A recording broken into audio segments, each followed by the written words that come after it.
¿Y de dónde exactamente sale la inspiración? La inspiración es algo que tiene que convertirse en una metodología de trabajo. Escribir para televisión no es un arte, escribir para televisión es un oficio, como hacer zapatos, como hacer camisas, como construir puentes.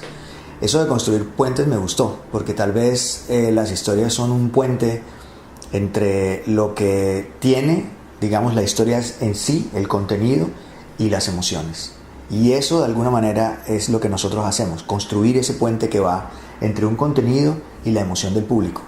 Me gustó. Pero ¿de dónde sale la inspiración? Realmente la inspiración es como dije anteriormente, es un método de trabajo que tiene que incorporarse a través de ciertas preguntas. Una pregunta de donde surgen buenas ideas es ¿qué pasaría si? ¿Qué pasaría si? Normalmente el andar por la vida y preguntarse ¿qué pasaría si, por ejemplo, un hombre diera a luz? Puede ser la semilla para comenzar a contar o para comenzar a imaginar cómo podría ser una posible historia. ¿Lo ven? O sea, esa pregunta que parece inofensiva podría ser esa semilla con la cual una historia puede empezar a contarse. ¿Qué pasaría si de repente un animal empezara a hablar? Tal vez así comenzó una película como Ted, otra película tipo E.T. puede ser ¿qué pasaría si llegara un extraterrestre a una familia promedio norteamericana? Entonces, con un ¿qué pasaría si? Comienzan a surgir esas semillas que posteriormente, llenas de potencia, pueden transformarse en una muy buena historia. Formas de inspirarse hay muchas, pero el ¿qué pasaría si? Es una buena manera de empezar. Sin embargo, el ¿qué pasaría si? Tiene algunas condiciones. O sea, no es solamente pensar el ¿qué pasaría si? Y ya, sino el ¿qué pasaría si? Tiene unas reglas de juego. Lo primero sería preguntarnos ¿qué pasaría si? Pensando en que cuando ocurre algo, o sea, el ¿qué pasaría si? Y ocurre algo, tiene que romper una cotidianidad, una normalidad. Por ejemplo, un error en qué pasaría si, que estaría mal formulado, sería ¿qué pasaría si los hombres dieran a luz? Esa no es una buena pregunta, porque si los hombres dieran a luz, en este ejemplo, pues eso sería la cotidianidad de los tiempos. Todos los hombres dieran a luz y no habría nada extraordinario. El qué pasaría si tiene que condensar algo extraordinario, algo que rompa lo que en teoría del guión se llama el estado inalterado.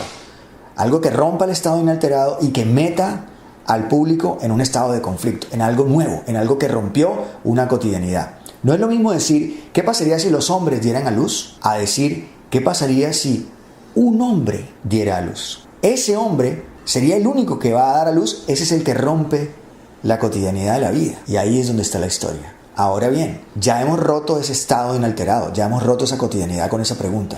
De ahí en adelante comenzaría a tejerse la historia. ¿Quién sería ese personaje? ¿Por qué ese personaje daría luz? Pero bueno, esas y otras preguntas probablemente son tema de otro tipo de videos. Nos vemos pronto.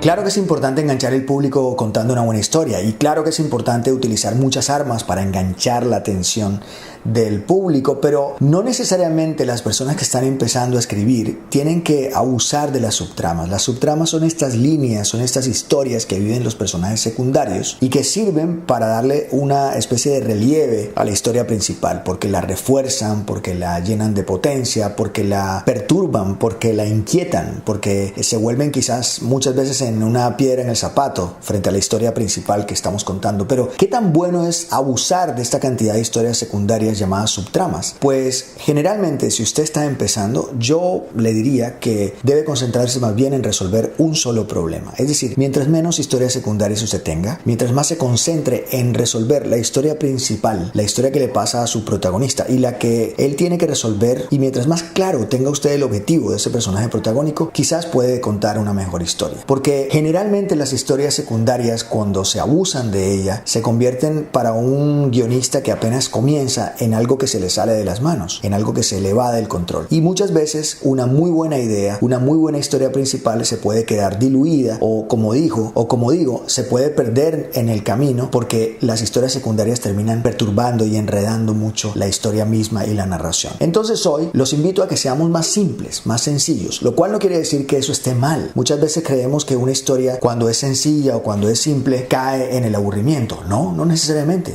Con muy buenos giros, con buena potencia, con personajes muy bien construidos, podríamos construir y armar una historia con todas las de la ley. He visto historias con muy pocos personajes en donde se resuelve un solo problema que nos tienen todo el tiempo enganchados. Así que no nos enloquezcamos creyendo que armando una cantidad de personajes y botando una cantidad de ideas dentro de la historia vamos a enganchar más al público. Recordemos siempre que hay que tener un conflicto muy fuerte, muy poderoso, unos personajes muy bien armados y un objetivo muy claro. Con eso tenemos todo listo y en bandeja para romper la pantalla y hacer una gran historia. Nos vemos pronto.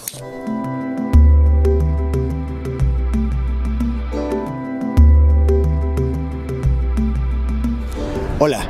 Cuando creamos personajes, normalmente pensamos en su edad cronológica, pero ¿sabían que también el personaje podría tener una edad mental? Claro, la edad mental muchas veces es más importante tenerla definida a la hora de crear un personaje que la edad cronológica o biológica. Pero no tenemos que pensar que la edad cronológica va por un lado y la edad mental por el otro. Al contrario, los personajes, a la hora de crearlos y de llevarlos a cabo dentro de una historia y a la hora de ver sus acciones en la historia, generalmente muestran una especie de correspondencia que puede ser más o menos sutil dependiendo de esa distancia que hay entre lo cronológico y lo mental. Por ejemplo, un personaje puede tener una edad cronológica de 35 años, pero puede tener una edad mental de 15. Esto haría que se generara dentro de la historia una especie de incongruencia, de incoherencia. Un personaje, por ejemplo, con 35 años que debería comportarse con unos ciertos parámetros de madurez, con una edad mental de 15 años, evidentemente nos daría grandes sorpresas y generaría en el público algo de extrañeza o de originalidad. Y al revés,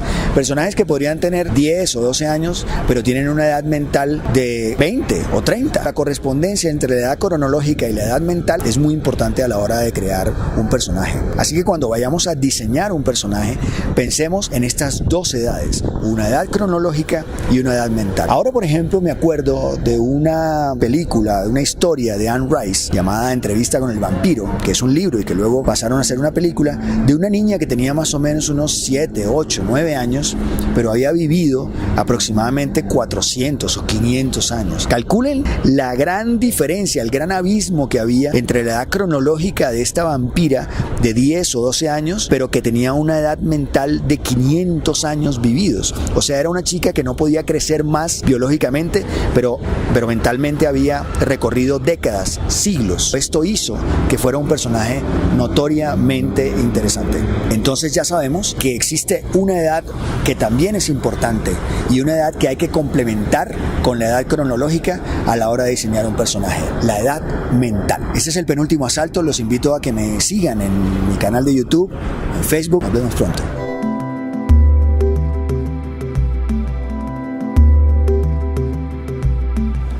Escribir no es otra cosa que diseñar un personaje, introducirlo en un universo y ponerle claramente un objetivo. Hasta ahí parece ser que todo es muy simple, pero dentro de estos juegos o dentro de estas condiciones hay un detalle importante acerca del objetivo. Es cierto que el personaje persigue un objetivo y es cierto que a veces el objetivo se cumple o no. Algunos le llaman finales felices o finales tristes. Pero más allá de si el objetivo se cumple o no, ¿cómo sabemos como público que evidentemente el personaje ha logrado o no ha logrado el objetivo? Básicamente, cuando diseñamos una historia hay que pensar que el objetivo que ese personaje persigue tiene que ser audiovisualmente representable. ¿Qué quiero decir con eso? Un objetivo que el público pueda apreciar, que el público pueda ver y escuchar. Los guionistas que empiezan, algunos alumnos de mi clase lo saben perfectamente. Lo que generalmente yo rechazo cuando encuentro que dentro de los ejercicios escriben una historia cuyo objetivo no es audiovisualmente representable. Un objetivo audiovisualmente representable, por ejemplo, es el personaje necesita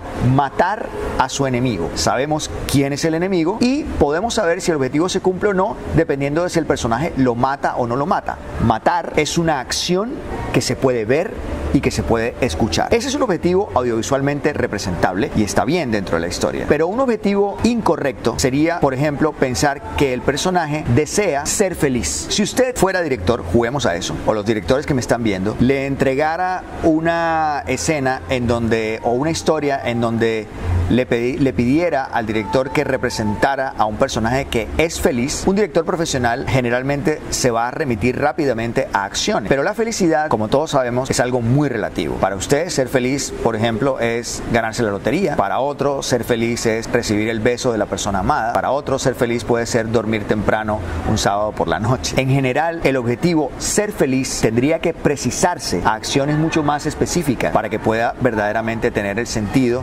dentro de una historia. Entonces, lo importante hoy, hablando del objetivo, es concentrarnos en la historia para que ese objetivo que el personaje persigue, el público pueda verlo o escucharlo. Al verlo y al escucharlo mediante acciones concretas, nos acercamos evidentemente a lo representable o no de ese objetivo. Y se me olvidaba, hablar también es una acción. Los invito a que me sigan en El Penúltimo Asalto en Facebook. También estoy en YouTube, en El Penúltimo Asalto. Un abrazo, nos vemos pronto.